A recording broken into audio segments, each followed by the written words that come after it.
We have been talking, and you have been saying since the days leading up to the election and the days after the election through the certification and the electoral count vote that there was no fraud.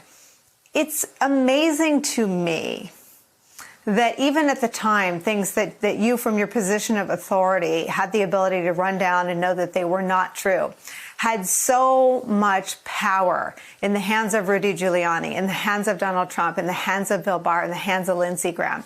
The IG report warrants our attention, our focus, and that's why it's getting it. But a lot of the harm was already done. What do you do to make sure that doesn't happen again? A lot of the harm has been done. I mean, the big lie did not produce, obviously, any voter fraud, but it did produce now a cynical public. You know, some recent polling shows that 74% of Republicans don't believe that Joe Biden is the legitimate president. 70% of them believe that voter fraud was the biggest issue in the 2020 election, even though there's no evidence of that type of widespread voter fraud that the former president and his enablers keep talking about. And look, Nicole, we've got some truth telling to do in this country. And we also have to recognize that the work of perpetuating the big lie continues in state capitals across this country. My state is the home of the second most amount of voter suppression bills that have been introduced. This is serious stuff. You know, the election is over, and obviously Joe Biden was duly elected, but the toxicity of Trump continues. And the legislation aims to solve a problem that doesn't exist. Marketed as election security laws, there is not an election fraud epidemic in this country. So how do you know, if the facts couldn't prevail to stop a deadly insurrection, how do the facts prevail in state after state to stop the voter suppression laws? Well, let's speak truth about what this is, Nicole. The people who are putting forth these bills in Harrisburg, our state capital, and other state capitals across the country, they're not trying to make it harder for people who look like you and me to vote, Nicole. They're trying to make it harder for our Black and brown communities to vote. They're trying to reporters. And the way we stop that here in Pennsylvania is twofold. Number one, by speaking truth, by making sure that we not only speak truth on programs like this and through government documents like the Inspector General report that you talked about that came from that Erie incident or non-incident, as it were, but also by making sure that we've got governors who are going to veto these bills. Thankfully, we've got a Democratic governor here in Pennsylvania who will do just that. Through more truth-telling, hopefully we will see people peel away from the lie. Look, we're seeing people who, after going to the Capitol on January 6th or subscribing to the QAnon, wacko theories, are now all of a sudden saying, my gosh, I got carried away. I should have never believed that in the first place. You know, maybe with more truth-telling in a lot of different forms and a lot of different mediums, we can begin to peel people away from this belief system that has injected, as I said before, some real toxicity into our politics and threatened our democracy.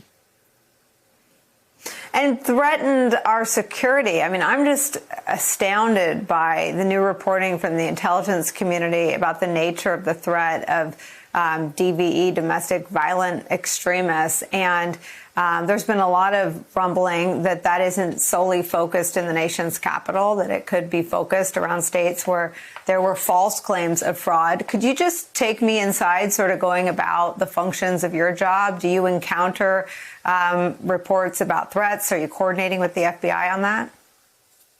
We've encountered, sadly, a dramatic increase in the number of threats like you're describing. We saw them begin to inch up in the year leading up to the election. Obviously, they were at a fever pitch around the election and thereafter.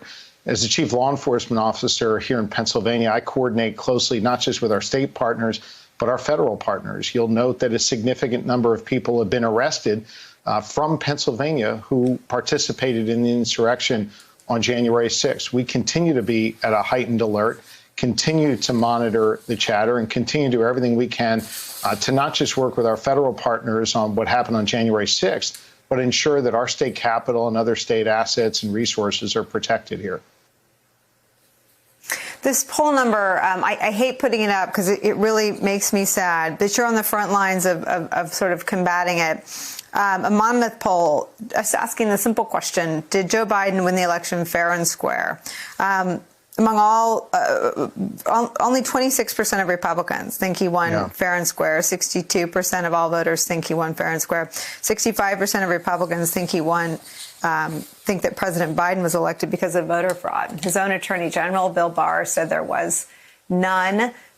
His clownish personal lawyer, Rudy Giuliani, as you know very well, went to courthouse after courthouse and wasn't able to produce any.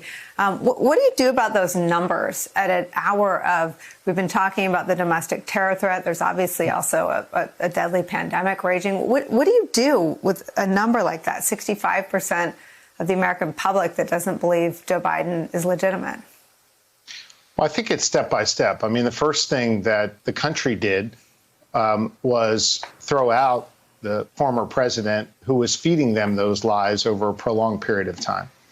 The second thing we do is we tell the truth, and we make sure that we introduce government documents like that Inspector General report into the public dialogue and the public conversation. The third thing we do, and I take my responsibility as a lawyer very seriously, is that we hold the lawyers accountable who went to court to perpetuate this big lie. I'll have more to say on our request for sanctions of some of those lawyers very soon. But I will tell you that they can't get away with using our court system in this country to perpetuate that lie. They won't get away with it. And certainly, we're not letting that issue go.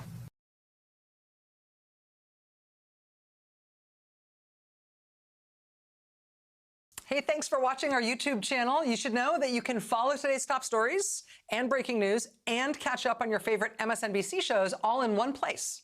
Download the NBC News app today.